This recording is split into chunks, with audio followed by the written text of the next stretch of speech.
하나님 말씀 우리 같이 봉독하도록 하겠습니다.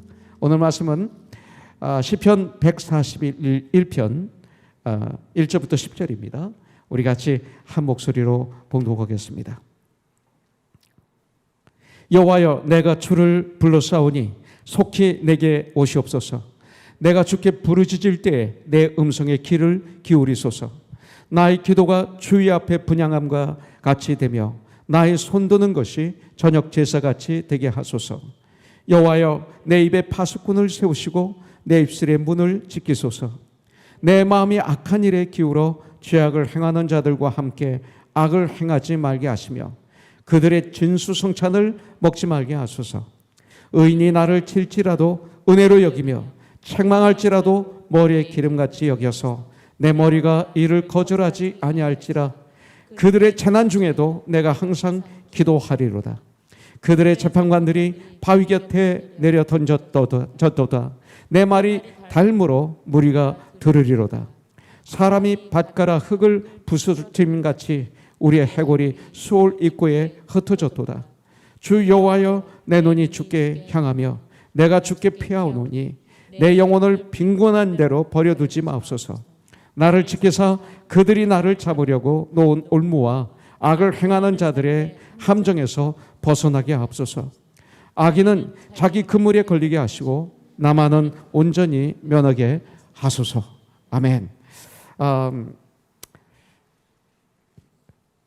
저는 말씀을 전할 때마다 하나님께 감사드리는 것이 큐티 가지고 말씀을 전할 수 있게 해주셔서 얼마나 감사한지 모릅니다.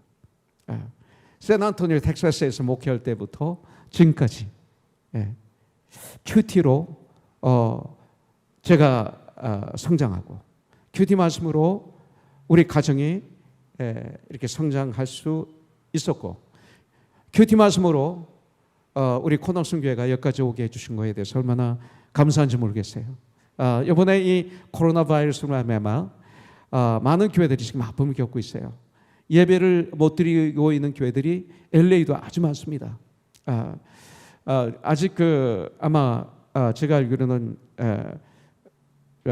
많이 모이는 그런 큰 교회다 지금 예배를 안 드리고 있고 온라인으로 예배를 드리고 있는 것으로 알고 있습니다. 왜 그런지 모르지만 하여튼 안 드리고 있습니다. 그런 가운데 많은 교회들이 지금 어려움을 겪고 있어요. 어떻게 성도를 온전케 하고 양육해야 되는지 이거에 대해서 고민을 하는 목사님들이 많아졌습니다.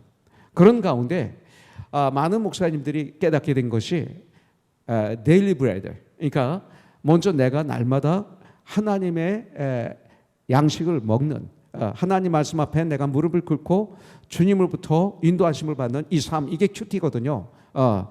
이런 삶을 살아야 되고 이렇게 해야만이 성도를 양육할 수 있다는 걸 깨달아서 이분들이 이제 찾는 거예요.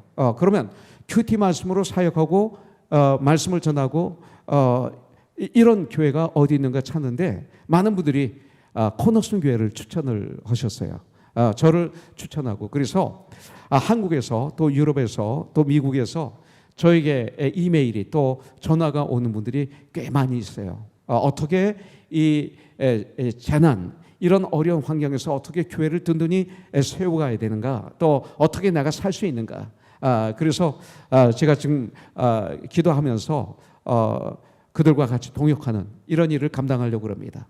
그러면서 하나님께서 우리 코너스톤에게는 우리 지체들에게만 목회 사역을 하는 게 아니라 이웃의 교회를 돕는 같이 동역하는 이런 사역을 허락하셨구나. 그러면서 제가 과거에 1993년 10월 세 번째 주에 저희 집에서 첫 예배를 드렸을 때 많은 기자들이 저에게 찾아오셨어요.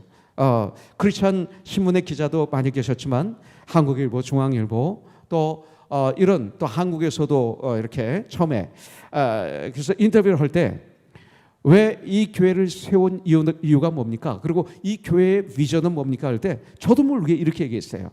LA에 위대한 아주 훌륭한 하나님의 교회들이 많이 있습니다. 그런데 이 교회들이 주님 일을 하다가 떨어뜨린 일을 우리는 주워서 그 일을 감당하는 교회가 되겠습니다. 왜 그렇게 얘기했는지 모르겠어요. 제가 그런 인터뷰에서 이런 얘기를 한 것이 문득 기억에 남았습니다. 그러면서 지난 27년 정도의 우리 교회가 시작이 돼서 27년 정도 됐는데 이렇게 되돌아보니까 정말 이런 일들을 하나님께서 많이 하도록 도와주셨어요. 어떤 때가 되니까 습관적으로 하는 단기 선교가 아니라 한 번 한 번 단기 선교할 때마다 우리 교회가 온 힘을 더 거기에 기울이고 우리 물질도 아주 최선을 다해서 거기에 쏟고 우리 시간도 쏟고 그리고 어린이부터 어른까지 1세, 1.5세, 2세가 함께 단기 선교를 그동안 꾸준히 했던 것을 보면서 이것도 떨어뜨린 이웃을 주워서는 것 중에 하나구나. 그러면서 예배의 사역 여러 가지 한번 생각하는 그런 시간을 가지면서 하나님께 감사드렸습니다.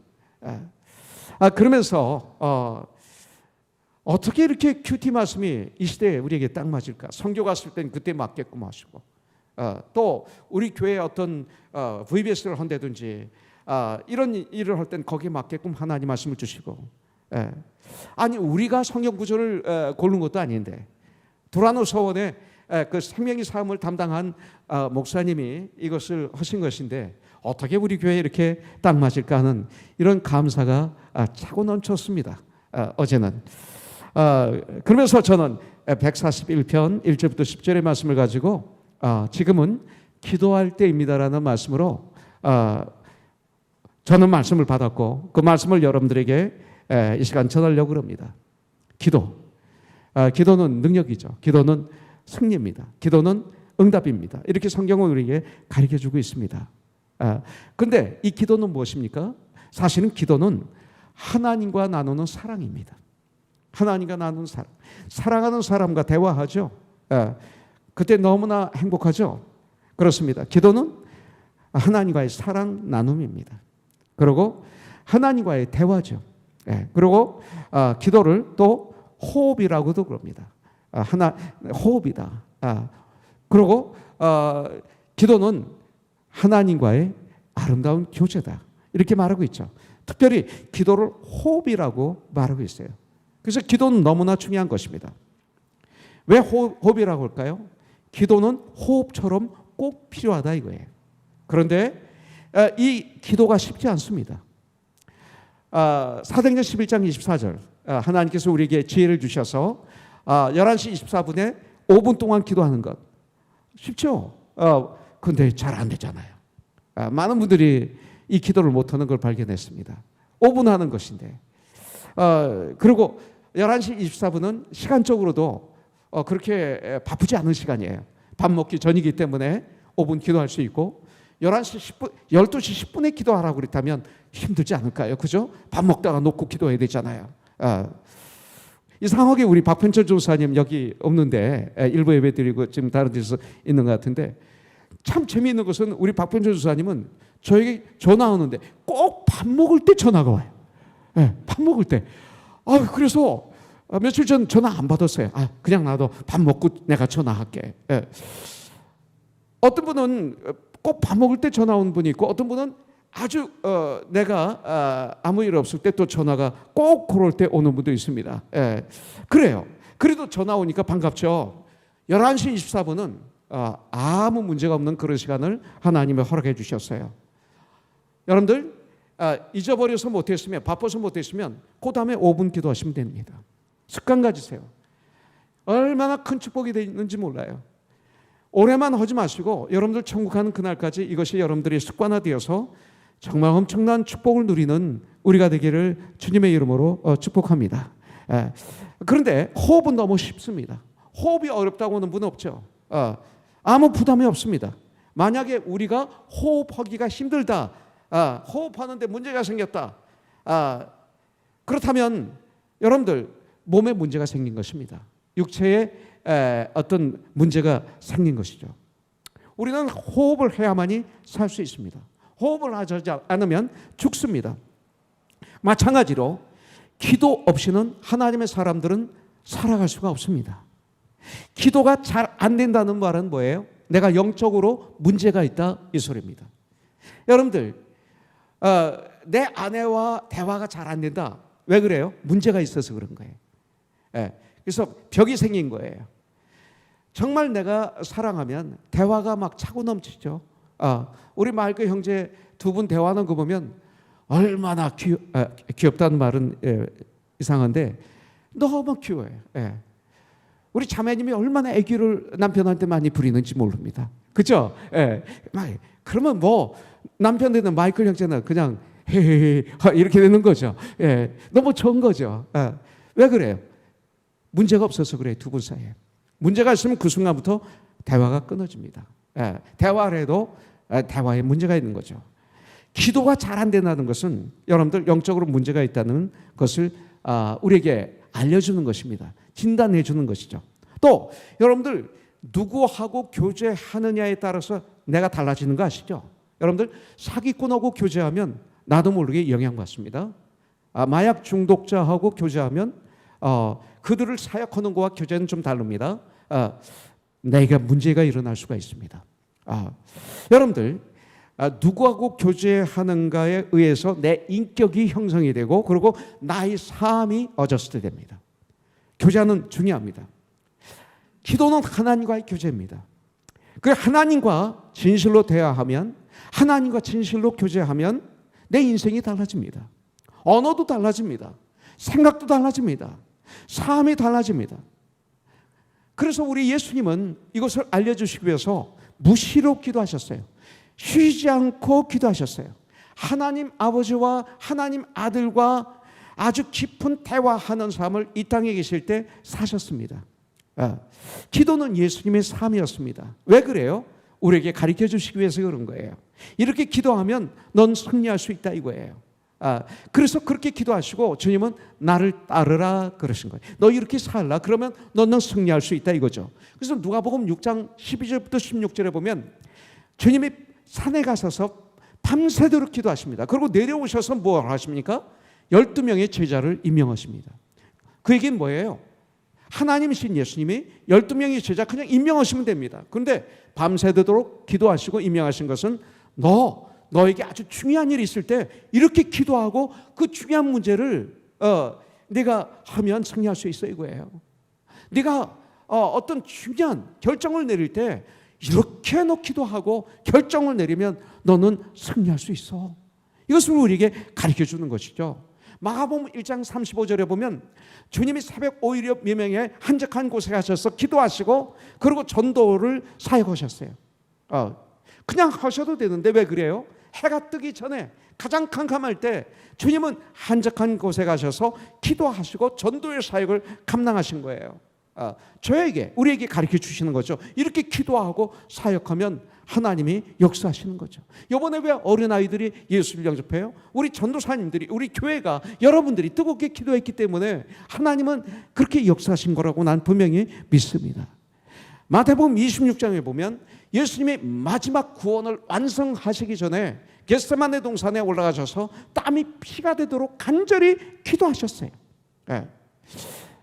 그리고 심지어는 십자가에 달리셔서 그 고통 중에서도 주님은 간절히 하나님과 대화를 하셨어요. 십자가 출현이 하나님과 대화합니다. 이렇게 하셨어요.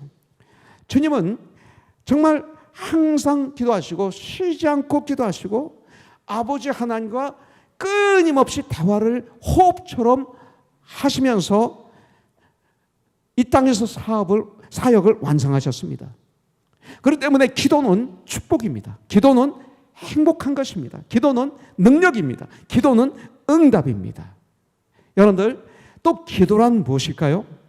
나의 모든 것은 나의 생각, 언어, 그리고 내가 결정하는 것, 나의 인생관, 나의 이 모든 것을 하나님 말씀에 비추어서 나의 썩은 부분들을 수술해 가는 과정이 기도입니다.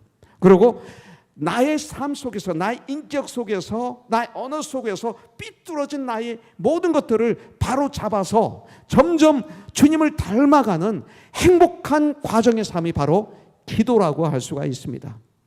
또 기도는 뭡니까? 바로 예수님의 이름으로 나의 필요한 것을 주님 안에서 구할 수 있는 것이 바로 기도입니다. 그래서 요한복음 16장 26절에 보면 24절에 보면 너희가 지금까지는 너희가 내 이름으로 아무것도 구하지 아니하였으나 구하라. 그리하면 받으리니 너희 기쁨이 충만하리라. 내가 받는 것 중에 가장 귀한 것이 기쁨이 충만이에요. 내가 원하는 걸 다 가졌다 하더라도, 내가 원하는 걸 다 이루었다 하더라도 내 안에 기쁨이 없고 어둠으로 가득 찬 사람들이 많이 있어요. 지옥 같은 삶을 사는 분들이 많이 있어요. 우리나라 재벌들 중에 이 돈 때문에 아들들이 원수가 되어서 감옥에 들어가고 피 터지게 싸우는 거 우리 봤잖아요. 심지어 나이가 100살이 넘으셨는데 정말 우리나라에서 최고의 재벌 중에 하나인데 이 돈 때문에, 자녀들 때문에 지옥 속에서 사시다 가신 분 우리가 봤잖아요. 그렇기 때문에 있는 것만 가지고는 기쁨이 아니다. 그러니까 가장 큰 축복은 뭐예요? 기쁨이 충만한 거예요. 그리고 무엇이든지 구할 수 있는데 예수의 이름으로 구하는 거예요. 예수 안에서.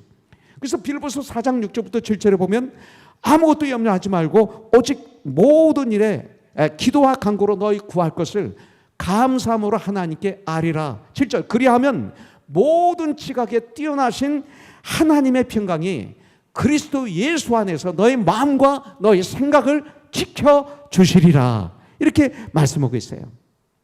그런데 한 가지 조건이 있어요. 야고보서 4장 3절에 보면 구하여도 받지 못함은 정욕으로 쓰려고 잘못 구하기 때문이라 그랬어요.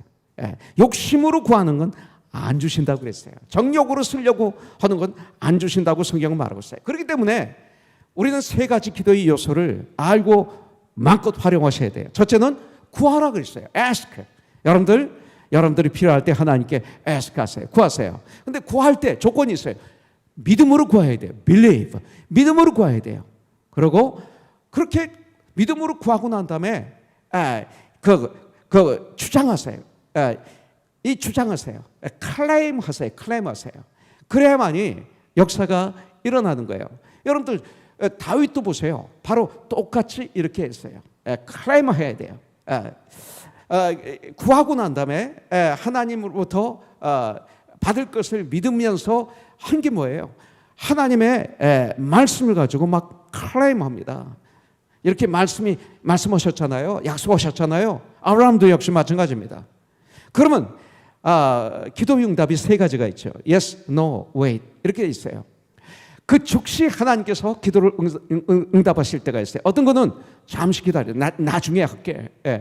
아니 6살 먹은 메간이 나 아빠가 타는 차 똑같은 차 사줘. 그러면 아니야 너 클 때까지 기다려. 내가 너 크면 사줄게. 이렇게 되는 거예요. 기다리라.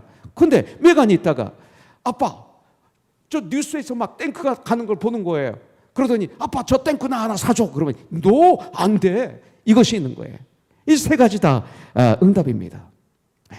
자, 우리들 기도를 올바로 배워서 정말로 건강하고 행복한 삶을 우리가 살아야 돼요. 기도는 다시 한번 말합니다. 하나님께 내가 말하는 것이 기도예요. 하나님이 하시는 말씀을 듣는 것도 기도예요.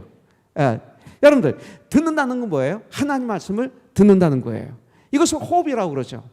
내가 뱉는 것은 기도고 내가 마시는 것은 듣는다. 그래서 하나님 말씀을 읽는 것도 기도에 들어가는 거예요. 기도하는 것도 기도에 들어가는 거예요. 또 기도하는 것도 말씀에 들어가는 거예요.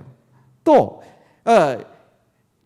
말씀을 듣는 것도 말씀에 들어가는 거예요. 그러니까 그래서 내가 하나님과 말하고 하나님과 듣고 하나님을 기다리는 거예요. 그리고 하나님과 함께 웃고 하나님과 함께 울고 그리고 회개하고 그리고 하나님께 감사하고 하나님부터 배우고 그러는 가운데 우리 주님을 닮아가는 것, 이것이 바로 기도입니다. 여러분들 하나님과의 아름다운 교제, 이것이 기도입니다. 여러분들 기도는 호흡처럼 자연스러운 것입니다. 우리가 하나님을 사랑한다면, 여러분들 기도의 문이 열리면, 하나님과의 대화가 열리면 그때부터 영적으로 우리는 승리하는 삶을 살게 되어 있습니다. 자, 우리는 이런 얘기를 많이 들었어요. 전 어렸을 때 많이 들었는데 예수를 믿으면 만사 형통할 것이다. 이런 말을 저는 많이 들었고, 그리고 이것 때문에 힘들어하는 분도 많이 봤어요. 그래서 많은 그리스도인들이 이 고난을 당하게 되면, 어려움이 오게 되면 이렇게 생각을 해요. 내가 왜 이런 고난을 당해야 돼? 내가 이렇게 예수를 잘 믿는데, 내가 이렇게 주의 성수를 지키는데, 내가 온전한 11조를 하는데, 그러면서 고난이 올 때 하나님을 잘 모르기 때문에 하나님께 불평하고 하나님을 원망하며 좌절감에 빠져서 계신 분들을 저는 많이 봤고, 저도 과거에 그렇게 빠졌던 적이 있었어요. 그런데 성경을 보십시오. 사도행전 1장부터 28장까지 보면 믿음의 선배들이 예수 믿는 것 때문에, 아니 주님의 일 때문에 당하는 고난들이 가득 차 있어요. 거기. 지금도 그 무슬림 나라를 보십시오. 예수를 믿기 때문에 당하는 핍박, 그리고 협박, 그리고 죽음, 순교가 끊임없이 일어나고 있잖아요. ISIS가 예수 믿는다고 그래서 잡아서 그리고 오렌지 제수복을 입히고 무릎을 꿇리고 뒤에서 한 명씩 총을 가지고 서서 총으로 쏴 죽이는 모습을 동영상으로 담아서 전 세계에 뿌린 거 여러분들 아시죠? 이런 일들이 지금도 자주 일어나고 있는 것을 볼 수가 있습니다. 우리는 그들을 불쌍히 여길 수도 있겠죠. 안 됐다고 할 수도 있겠죠. 그러나 하나님이 보실 때는 어떨까요? 그들은 그때 내가 예수를 안 믿는다, 내가 알라신을 믿겠다, 무슬림으로 귀화하겠다 그러면 그들은 살아날 수 있었어요. 그런데 그때 그 말을 아는 거죠. 그래서 죽는 거예요. 숨겼어요. 하나님이 보실 때는 어떨까요? 이것을 역설적으로 세상의 이치에 맞지 않는 역설적으로 본다면 이것이 승리예요. 이것은 대단한 거예요. 여러분들 초대교회 우리 믿음의 선배들이 예수 믿다가 이 믿음을 지키다가 붙잡혀서 십자가 달려 순교당한 분들이 너무 많아요. 불에 태워서 죽임을 당한 분들이 많아요. 매에 맞아서 죽은 분들이 너무나 많아요. 굶주린 사자의 밥으로 여러분들 죽임을 당한 우리 믿음의 선배들이 너무 많아요. 로마에 가면 엄청난 운동장이 있지 않습니까? 가이사랴도 있고 로마 정부 하에서는 그 엄청난 그 체육관이 다 있습니다. 거기가 바로 그런 곳이었죠. 그 당시 그들의 어떤 스트레스를 푸는 스포츠 중에 하나가 예수 믿는 사람들을 잡아서 그들이 끝까지 예수를 믿는다고 그러면 그 안에서 사자의 밥으로 이렇게 먹히는 것, 도망 다니다가 먹히는 것, 그들이 두려워하는 모습, 그리고 어린아이와 엄마 아빠와 할아버지 할머니가 꼭 껴안고 죽음 직전에 있는 그런 모습을 보면서 그 군중들은 아우성을 치고 그리고 희열을 느끼면서 스트레스를 풀었던 것을 볼 수가 있죠. 이 시대는 그렇게 하지 않지만 농구로, 야구로, 축구로 이렇게 스트레스를 풀죠. 그렇기 때문에 코로나 바이러스로 스트레스를 못 푸는 믿지 않는 세상 사람들은 이번에 데모를 그냥 놔둔 것도 어쩌면 사실 정책적일 수도 있어요. 스트레스를 풀게 놔두는 거죠. 코로나 바이러스를 많이 걸려도 상관없다. 이거보다 더 중요한 건 잘못하면 폭동이 일어나니까 이걸 통해서 폭동을 잠재우자. 그래서 약간의 폭동을 놔두고 이렇게 해놓을지도 모르겠습니다. 역사적으로 그건 사실이니까. 크리스찬들이 그런 아픔을 겪었습니다. 예수 믿는 것 때문에. 그때 내가 예수를 믿지 않는다고 그러면 그 자리에서 살아나는데, 여러분들 하루에 60명, 100명 그리스도인들이 여러 가지 형벌로 온 가족이 죽임을 당했습니다. 믿음의 선배들은 그 당시에 예수를 부인하고 자유를 얻은 것이 아니라 오히려 나는 그리스도인입니다라고 용감히 고백하고 그들은 기쁨으로 죽음을 받아들였지 믿음을 버리지 않았다는 것입니다. 여러분들, 다윗의 고난도 그렇습니다. 오늘 우리들은 다윗의 기도를 여기서 보게 됩니다. 시편 141편에서 다윗은 고난, 환난 당했을 때 올려드린 기도의 특징을 우리가 여기서 볼 수가 있습니다. 1절부터 2절에 보면 여호와여 내가 주를 불러싸우니 고난에 불러싸우니 속히 내게 오시옵소서. 내가 주께 부르짖을 때에 내 음성에 귀를 기울이소서. 나의 기도가 주의 앞에 분향함과 같이 되며 나의 손드는 것이 저녁 제사같이 되게 하소서. 이렇게 말하고 있어요. 다윗은 고난이 왔을 때 어떻게 합니까? 그러면 그럴수록 더욱 간절하게 주님을 찾으며 주님께 부르짖었습니다. 지금은 이 고난의 시대에 여러분들 좌절하고 절망하고 그러고 포기하고 앉아있는 것이 아니라 다윗을 본받아서 우리도 그러면 그럴수록 하늘과 땅의 권세를 가지신 우리 주 예수님의 이름으로 더욱 간절하게 하나님께 부르짖는 우리가 되기를 주님의 이름으로 축복합니다. 다윗은 지금 이 고난 당하는데 억울하게 당하는 고난이에요. 그렇기 때문에 이 고난에서 환난에서 나를 벗어나게 해달라는 기도보다는, 이런 기도도 해야 되지만 그것보다는 자신의 영혼이 이럴 때 이 고난의 시간에 하나님께 범죄하지 않도록 기도한 거예요. 정결한 마음을 달라고, 정결한 믿음을 유지할 수 있게 해달라고 하나님께 기도한 것입니다. 그러면서 동시에 자기의 억울함을 직접 갚는 것이 아니라 하나님께 맡기고 있는 것을 볼 수가 있어요. 사울 왕을 죽일 수 있는 기회가 얼마나 많았어요? 그러나 하나님께 맡기는 다윗을 볼 수가 있었어요. 바로 지금은 바로 이런 기도를 우리들이 할 때입니다. 많은 사람들 환난과 시험이 닥칠 때 왜 나에게 이런 일이 생길까라고 생각합니다. 왜 나에게? 탄식합니다. 하지만 다윗은 힘에 겨운 고난을 당할 때 더욱더욱 하나님 앞에 부르짖었습니다. 나는 우리 태진 형제, 선영자매 참 감사한 것은 은재에게 그런 어려움이 있을 때 은재가 얼마나 예쁜 아이예요. 얼마나 찬양할 때 그 모습이 아름다워요. 선교에 가면, 선교제 가면 얘는 몸을 막 부셔요. 너무 행복해해요. 그런데 이 부모들이 와이가 하지 않고 하나님께 감사하면서 기도하는 모습을 보면서 제가 마음이 찡했어요. 하나님이 그러신 거예요. 인간인 목사, 저 아들, 딸 같은, 제가 주님 안에서 결혼시켰거든요. 저들 결혼할 때 내가 얼마나 많이 뛰어다녔는지, 양같 부모 다 만나고 협박도 하고 주례도 쓰고, 그리고 우리 교회에서 기록을 세웠죠. 토요일 날 결혼하고 이렇게 신혼여행 떠났는데 결혼 예배 마치고 그리고 이게 뭐 잔치 벌리고 난 다음에 보니까 태진 형제가 작업복을 갈아입고 막 청소하고 있는 거예요. 신랑이 깜짝 놀랐죠. 그 왜 안 가? 그랬더니 내일 예배 드리고 신혼여행 가려고 그럽니다. 저희 형제가 출발한 거예요. 그런 저에게는 너무 귀하죠. 그리고 여기서 태어난 은지인데 얼마나 얘가 저한테도 귀하겠어요.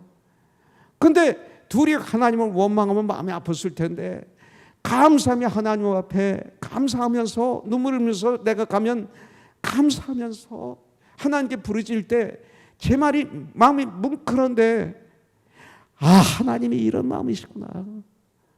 이것을 다시 한번 알게 되는 거죠. 여러분들 나의 손 드는 것이에요. 그랬어요. 여기 보면 손을 들고 하는 다윗의 기도는 뭐예요? 예배였습니다. 손을 든다는 것은 전적으로 주님만 의지한다는 뜻입니다. 나는 전적으로 주님만 의지합니다. 주님 없이는 못 삽니다. 주님만 예배드립니다. 바로 이런 소리입니다. 동시에 나는 하나님으로부터만 도우심을 바랍니다 라는 소리입니다. 여러분들 다윗은 고백하고 있어요. 나의 손드는 것이 저녁 제사같이 되게 하소서.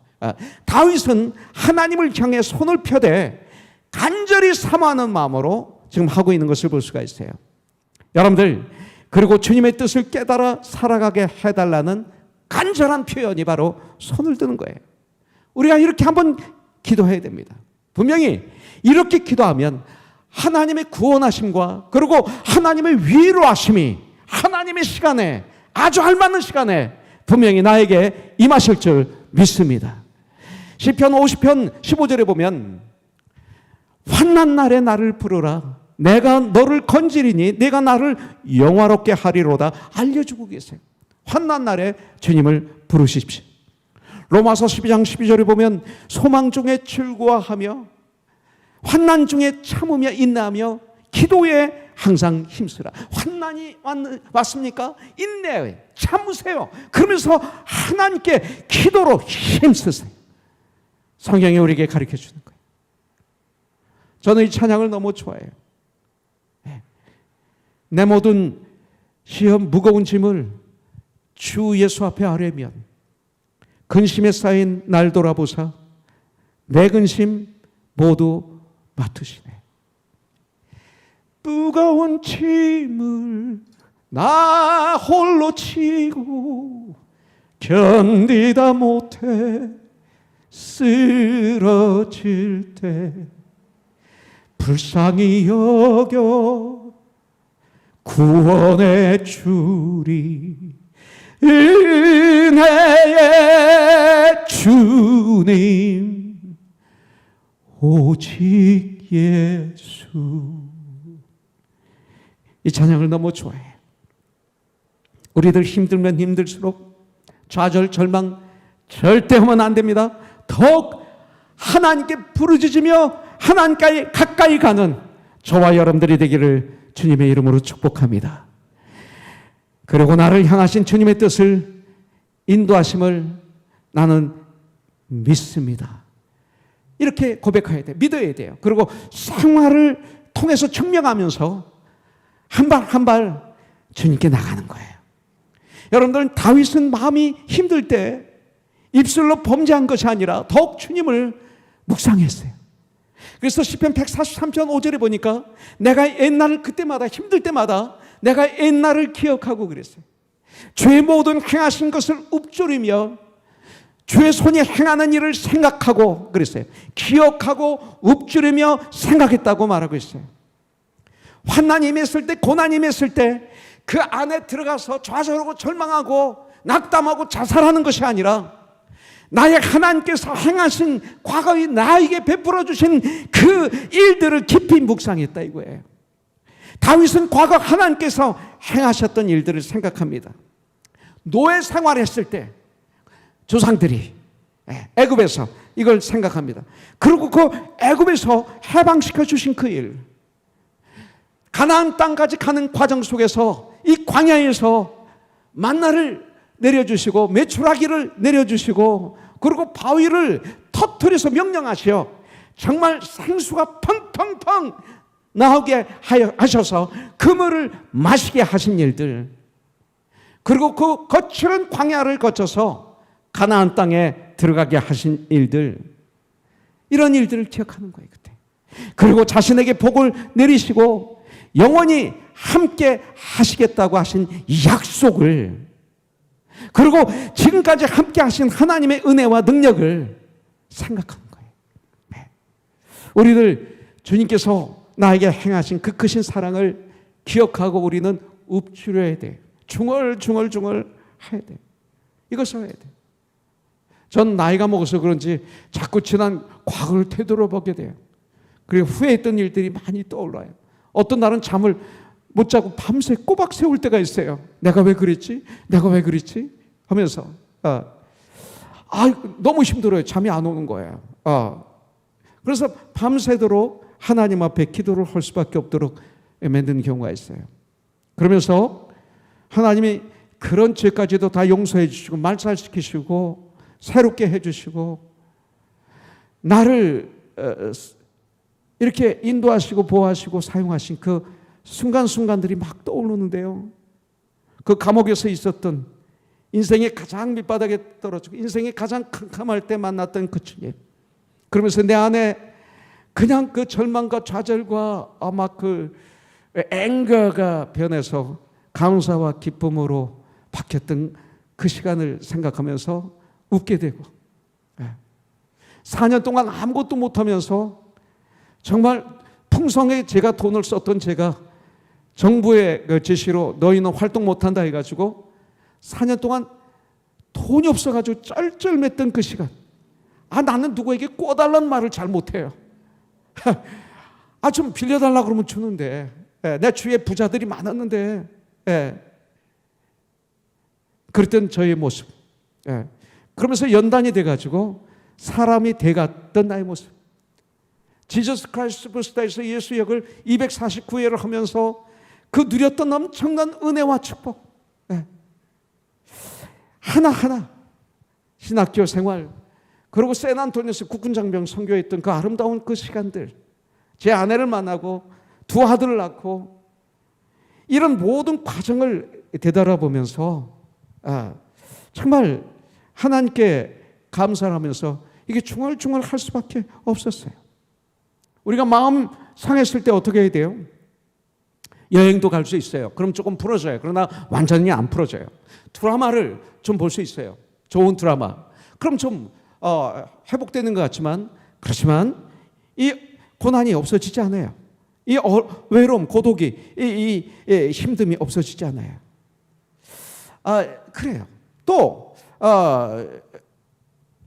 우리들이 드라마를 보면 나오는 게 있어요. 노래방이 나오더라고요. 힘들고 어려우면 막 극한 속에 어려움이 오면 이들이 그냥 노래방에 가서 인격 다 내려놓고 그리고 자기 주의 다 내려놓고 무장 해제한다 이거죠. 언어 무장 해제, 그리고 직분의 무장 해제를 다 하고 넥타이 이렇게 풀고 똑같더라고요 보면. 그리고 목이 터져라 미친 듯 노래하면 풀릴 것 같지만 그렇지 않죠. 여러분들, 다윗은 가장 먼저 마음이 상할 때마다 주님을 바라봤어요. 이게 다윗이에요. 기도로 주님을 바라봤어요.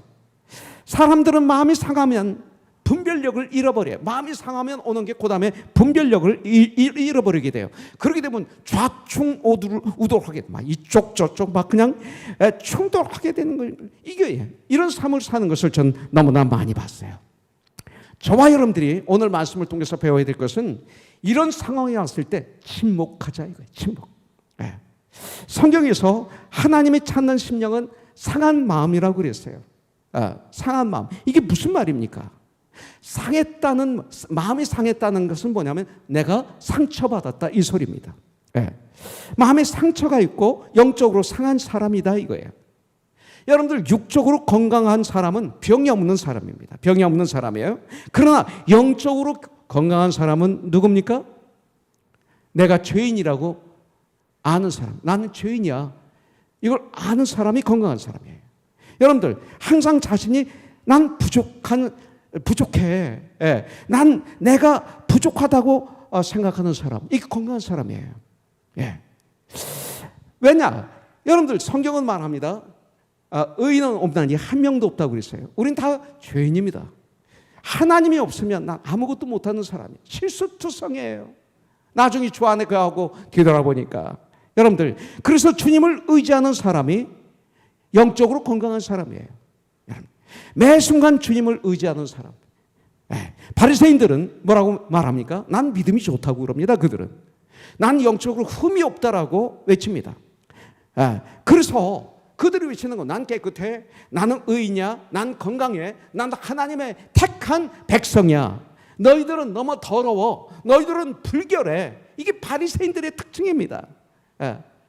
여러분들, 그런데 세리가 뭐라고 얘기합니까? 나는 죄인입니다. 주님이 나를 도와주시지 않으면 난 살 수 없습니다.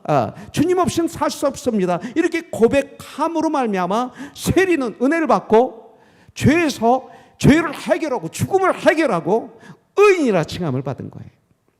7 귀신 들렸던 마리아도 마찬가지입니다. 그는 버림받은 여인이었어요. 세상에서 버림받았어요. 가족도 버렸어요. 그런데 예수를 만나고 그는 바뀌죠. 아마 예수님이 부활하신 장면을 제일 먼저 본 여인이 7 귀신 들렸던 여인이 아닐까 생각합니다. 여러분들, 사마리아 여인은 어떻습니까? 내가 지금 남편 5이 있으나 지금 살고 있는 남자도 내 남편이 아니야. 그 정도로 아주 음탕한 여인이었습니다. 그런데 그 여인에게 주님이 찾아가셨죠. 그래서 구원받고 새 사람이 되었어요. 이분을 건강한 사람이라고 합니다. 여러분들, 우린 그런 사람들입니다. 그래서 주님이 필요한 거예요. 그래서 기도가 필요한 거예요. 다윗은 고난 중에 있을 때 하나님께서 하신 일들을 묵상했습니다. 사람의 일들을 생각하면 속이 상합니다. 마음이 상합니다. 그리고 어둠에서 헤매게 됩니다. 어떤 환경에 있어든지 잠잠히 하나님을 생각하며 하나님을 바라보면 하나님만 의지하는 것이 상한 심령을 치유할 수 있는 유일한 비결이라고 우리에게 가르쳐 주시는 거예요.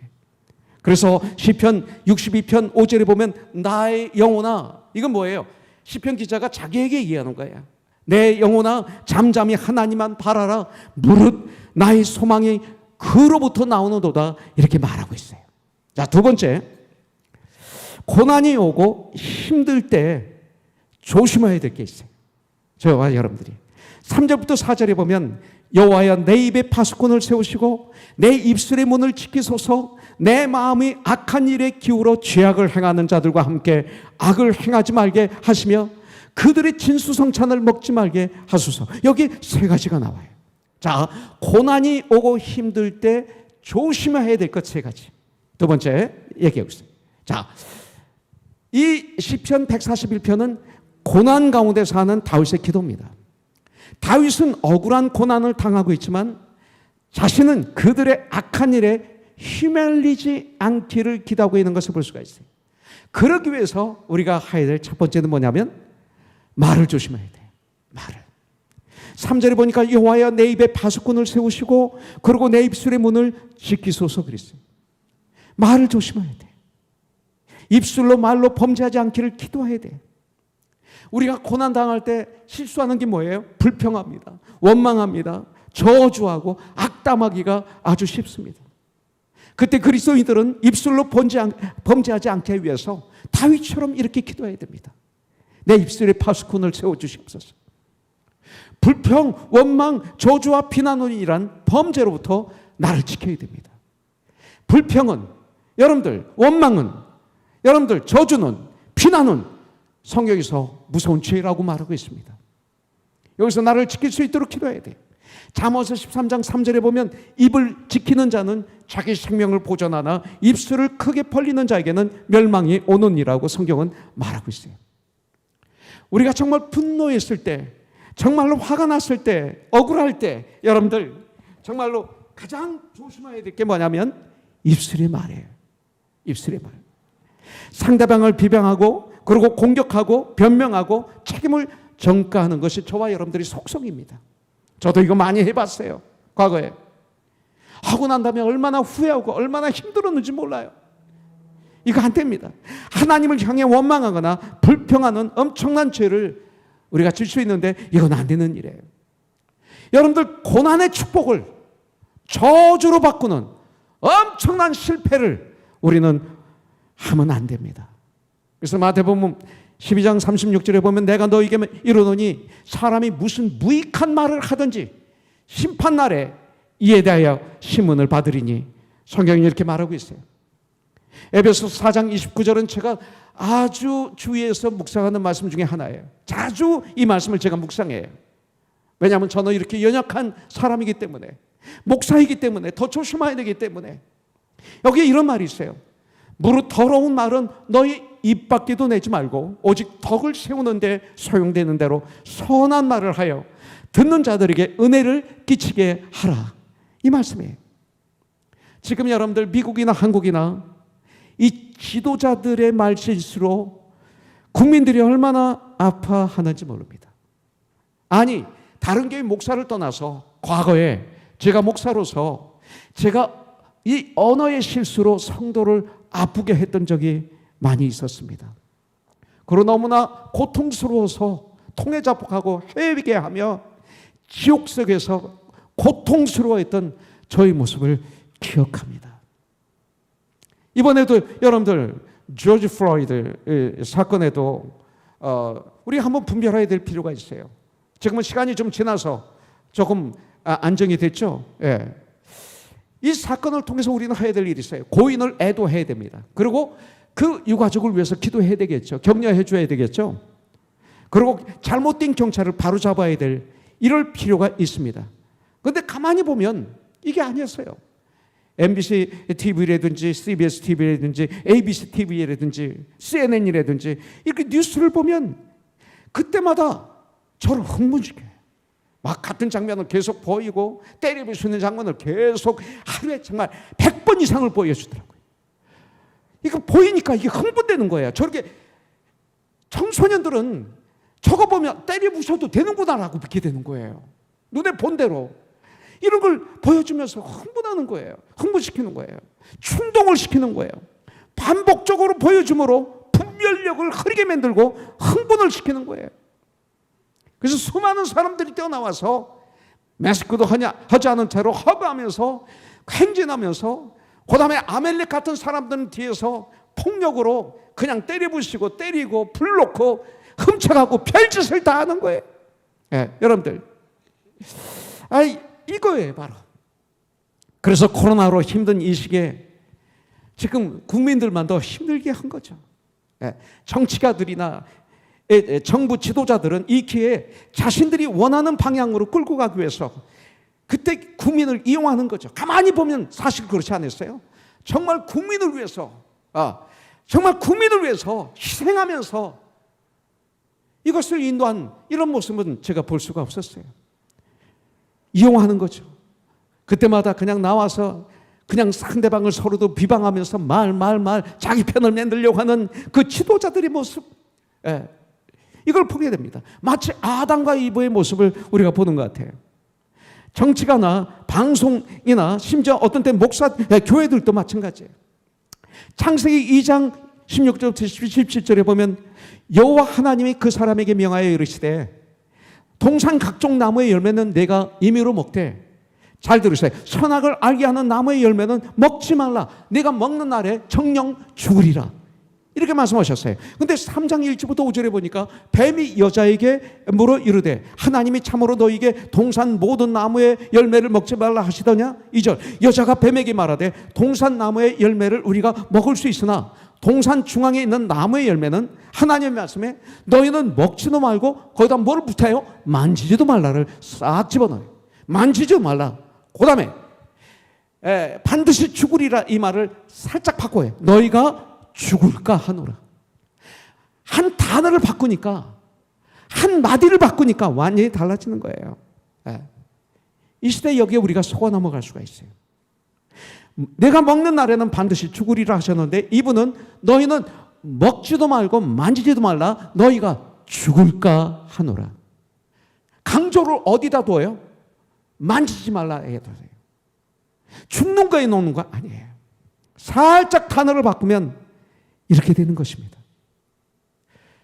여기에 우리들 잘 넘어가기도 하고 때로는 우리가 그렇게 이용하기도 합니다. 입술을 잘못 사용하면 참 고생합니다. 이 말은 다시 추워 담을 수도 없습니다. 여러분들. 자, 두 번째 14절에 보니까 내 마음이 악한 일에 기울어 죄악을 행하는 자들과 함께 악을 행하지 말게 하시며 그들의 진수성찬을 먹지 말게 하소서 그랬어요. 두 번째는 우리가 조심해야 될 것은 악한 사람들의, 그러니까 죄인들의 삶을 부러워하지 말라 이거예요. 나는 죄인들의 삶을 부러워하지 않을 것이다. 나는 그들을 닮아가거나 함께하는 삶을 살지 않겠다 결단하며 기도하고 있는 거예요. 우리도 이런 기도가 필요합니다.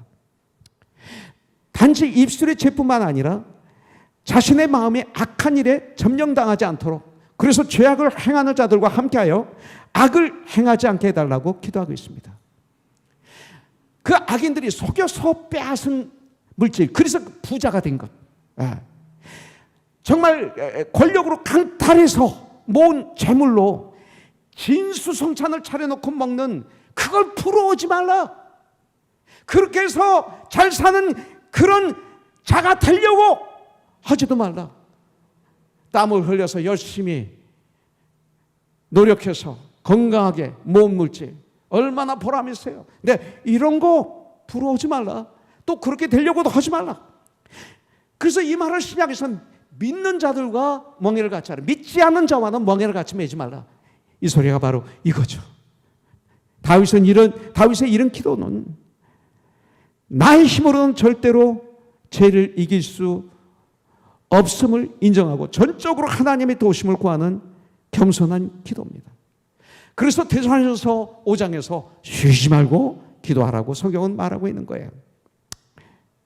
야고보서 1장 19절부터 20절에 보면 내 사랑하는 형제들아 너희가 알지니 사람마다 듣기는 속히 하고 말하기는 더디하며 성내기도 더디하라.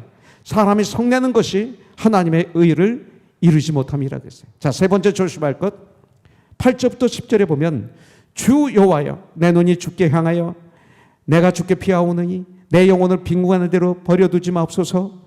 나를 지키사 그들이 나를 잡으려고 놓은 올무와 악을 행하는 자들의 함정에서 벗어나게 하옵소서. 악인은 자기 그물에 걸리게 하시고 나만은 온전히 면하게 하소서 그랬어요. 세 번째, 우리는 주님께 기도함으로 세상의 올무와 세상의 함정에서 벗어나고, 그리고 그물에 걸리지 않게 해달라고, 그들이 그물에 걸리게 해달라고 이렇게 기도했어요, 다윗이. 우리도 이런 기도를 해야 됩니다. 다윗은 한마디로 말씀드려서 자신의 영혼을 건강하게 해달라고 지금 기도하는 것입니다. 내 삶이 건강한 삶이 되게 해달라고 기도하는 것입니다. 다윗은 인생의 위기에서 다른 어떤 것도 의지하지 않았습니다. 오직 하나님께서 나의 피난처가 되어주실 것을 구하고 있는 것입니다. 다윗을 쓰러뜨리려고, 다윗을 잡으려고 놓은 올무와 악을 행하는 자들의 함정으로부터 벗어나게 해달라고 하나님께 기도합니다. 이것이 바로 지혜입니다. 솔로몬처럼. 자, 마지막으로 하나 더 보고 끝내겠습니다. 5절부터 7절입니다. 의인이 나를 칠지라도 은혜를 여기며 책망할지라도 머리에 기름같이 여겨서 내 머리가 이를 거절하지 아니할지라. 그들이 재난 중에도 내가 항상 기도하리로다. 그들의 재판관들이 바위 곁에 내려 던져졌도다. 내 말이 달모로 무리가 들으리로다. 사람이 밭가락 흙을 부스러뜨림같이 우리의 해골이 수올 입구에, 무덤 입구에 흩어졌도다. 이스라엘. 자, 다윗이 지금 결단하는 거 뭐예요? 그리고 기도하는 게 뭐예요? 고난 중에 나는 세상과 타협하지 않겠다. 의인의 책망을, 힘들지만 어렵지만 의인의 책망을 나는 받아들일 것이다. 이걸 가지고 기도하는 거예요, 여러분들. 그래서 다윗은 고난 중에 세상과 타협하는 걸 거절합니다. 오히려 의인의 책망을 귀를 기울여 듣겠다고 결단하는 모습을 볼 수 있어요. 다윗은 의인의 책망은 의뢰로 여기고 받겠지만 세상과의 이 타협은 거부함으로 오는 무서운 고난이, 이렇게 함으로 자기에게 오는 무서운 고난이 어느 정도냐면 우리의 해골이 수올, 무덤 입구에 흩어졌도다. 이렇게 표현하고 있어요. 이걸 거부함으로 오는 이 고난이, 다윗은 인생의 수많은 고난을 통하여 생명의 길을 배워가고 있는 것을 볼 수가 있어요. 그렇기 때문에 나단 선지자가 책망할 때 왕인 다윗은 나단 선지자의 책망에 무릎을 꿇어요. 사울과 다르죠. 이 책망을 받아들이고 하나님 앞에 엎드려 회개함으로 그는 하나님 마음에 합한 자가 됐던 것을 우리가 볼 수가 있습니다. 여러분들, 제가 좋아하는 이 성경 구절, 시편 119편 제11절, 고난 당한 것이 내게 유익이라. 이로 말미암아 나는 주님의 율례를, 주님의 말씀을, 주님의 뜻을 배워나이다. 67절, 고난 당하기 전에는 내가 그릇 행하였더니, 내가 살아가는 방법이 그릇되었었는데 이제는 주의 말씀을 지킵니다 라고 다윗은 고백하고 있는 것을 볼 수가 있습니다. 고난이 다윗에게는 하나님께 더욱 가까이 가는, 가까이 할 수 있는 축복이 되었습니다. 이 시대 지금 코로나19으로 오는 엄청난 힘든 고난이 있어요. 우리들의 삶의 현장에서 겪는 이 고난은 분명히 나는 믿습니다, 우리에게 유익이 될 것입니다. 이 과정을 통해서 목사인 저는 더 주님을 알아가고 있습니다. 지금 더 주님의 뜻을 오히려 깨닫고 있습니다. 아니, 더 주님을 지금 닮아가고 있다라고 여러분에게 고백할 수가 있습니다. 그리고 내가 이 고난을 통해서 더 목사같이 되는 것 같습니다. 성도인 우리들은 세상과 타협하면 안 됩니다.